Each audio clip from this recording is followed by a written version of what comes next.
পশ্চিমবঙ্গের সাম্প্রতিক কিছু ঘটনার দিকে নজর দেওয়ার জন্য আমাদের হাতে বেশ কিছু সূত্র এসছে।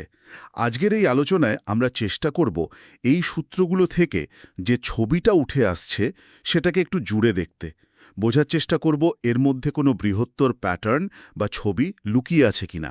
ঠিক, কারণ সূত্রগুলো দেখলে না বোঝা যায় ঘটনাগুলো বেশ নানা রকমের, এক ধরনের নয়। হ্যাঁ, একদম। একদিকে যেমন ধরুন মর্মান্তিক পথ দুর্ঘটনা রয়েছে, আবার রাজনৈতিক কর্মীদের দুর্ঘটনাও আছে।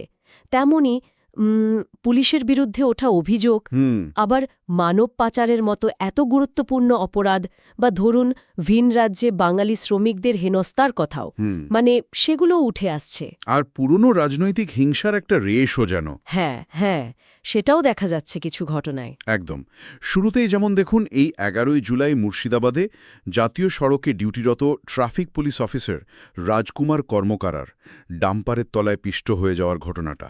উফ, সাংঘাতিক। পথ নিরাপত্তা নিয়ে তো প্রশ্ন উঠছেই, আবার তার প্রায় পরপরই ২১শে জুলাই হাওড়াতে তৃণমূল কর্মীদের একটা জিপ দুর্ঘটনার খবর এলো। সেখানেও তো ৬ জন গুরুতর আহত। আর এর সঙ্গেই দেখুন আইনশৃঙ্খলার অন্য একটা দিক। ওই যে ৯ই জুলাই কলকাতায় নিউ আলিপুর থানার ৪ জন অফিসারের বিরুদ্ধে তোলা চেয়ে না পেয়ে ট্রাক ভাঙচুরের অভিযোগটা। হ্যাঁ, প্রায় ৩০টা ট্রাক।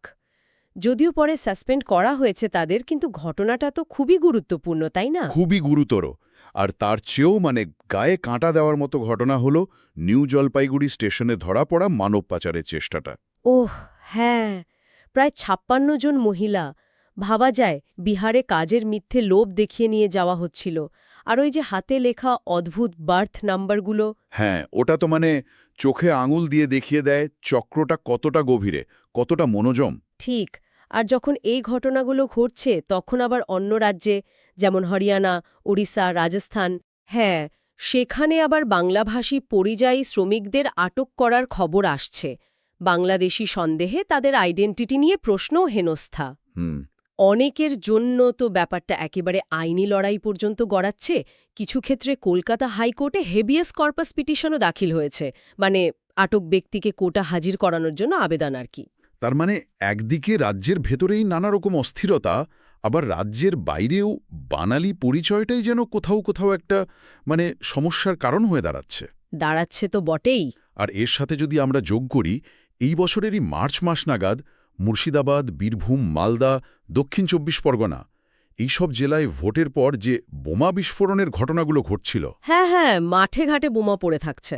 আর সেগুলো কুড়িয়ে বাচ্চারা, বয়স্করা আহত হচ্ছেন, কেউ খেলার বল ভেবে, কেউ হয়তো অন্য কিছু ভেবে। এখানে যেটা ভাববার বিষয়, এই যে এতগুলো ঘটনা, একটা দুর্ঘটনা, একটা তোলাবাজির অভিযোগ, পাচারের চেষ্টা, শ্রমিকদের হয়রানি, পুরনো বোমা ফেটে আহত হওয়া, এগুলো আপাতদৃষ্টিতে হয়তো খুব আলাদা মনে হতে পারে। হ্যাঁ, সেটাই তো মনে হয়। কিন্তু সূত্রগুলো যদি আমরা পাশাপাশি রাখি, একটা অন্যরকম ছবিও কিন্তু উঠে আসে। মনে হচ্ছে যেন এর পিছনে কিছু সাধারণ কারণ বা পরিস্থিতি কাজ করছে। যেমন ধরুন রাজনৈতিক চাপানুতোর। বিশেষ করে তৃণমূল বিজেপি সংঘাতের কথা তো সূত্রগুলোতে বারবার আসছে। কোথাও হয়তো জমির বিবাদ, আবার কোথাও সংগঠিত অপরাধ চক্রের সক্রিয়তা। পুলিশি ব্যবস্থার ওপর প্রশ্ন ওঠাটাও তো একটা দিক। অবশ্যই। আর তার সাথে ভাষা বা পরিচয়ের ভিত্তিতে সন্দেহ, এই সব মিলিয়েই হয়তো পরিস্থিতিটা এরকম জটিল হয়ে উঠছে। তার আপনি বলতে চাইছেন, এই যে ঘটনাগুলো আমাদের বিচ্ছিন্ন মনে হচ্ছে, এগুলো আসলে হয়তো একই সুতোয় বাঁধা থাকতে পারে। হ্যাঁ, সম্ভাবনাটা একেবারে উড়িয়ে দেওয়া যায় না। হয়তো রাজনৈতিক অস্থিরতা অপরাধমূলক কাজকে মদত দিচ্ছে, বা ধরুন প্রশাসনিক শিথিলতা এই ধরনের ঘটনা ঘটতে পরোক্ষভাবে সাহায্য করছে। সূত্রগুলো তো সেই ইঙ্গিতই দিচ্ছে, তাই না? যদি আমরা এটাকে একটু বৃহত্তর চিত্রের সাথে যুক্ত করি, তাহলে দেখতে পাব সমস্যাগুলো আসলে কতটা জটিল আর একে অপরের সাথে জড়িত।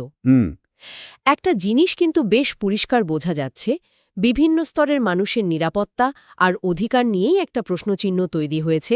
সে রাস্তায় কাজ করা পুলিশকর্মী হন, বা রাজনৈতিক দলের কর্মী, সাধারণ ট্রাক চালক, কাজের খোঁজে অন্য রাজ্যে যাওয়া মহিলা বা পরিযায়ী শ্রমিক। একদম। সূত্র অনুযায়ী প্রত্যেকের জীবন আর জীবিকাই কিন্তু কোনো না কোনোভাবে ঝুঁকির মুখে। ঠিক। তাহলে এই আলোচনার শেষে একটা বড় প্রশ্ন কিন্তু থেকেই যাচ্ছে, পশ্চিমবঙ্গের এই বিভিন্ন প্রান্তে যে ঘটনাগুলো ঘটছে, এগুলোর মধ্যে আসল যোগসূত্রটা ঠিক কোথায়? হুম। আর এই যে সম্মিলিত অস্থিরতা, এটা রাজ্যের সামগ্রিক পরিস্থিতিকে ঠিক কোন দিকে নিয়ে যাচ্ছে? এগুলো কি শুধুই বিক্ষিপ্ত কিছু ঘটনা, নাকি কোনো গভীর সামাজিক বা রাজনৈতিক অসুস্থতার লক্ষণ, যা নিয়ে আমাদের আরও ভাবা দরকার? এই ভাবনাটাই হয়তো শ্রোতাদের জন্য ছেড়ে দেওয়া যেতে পারে, ভাবার বিষয় তো বটে।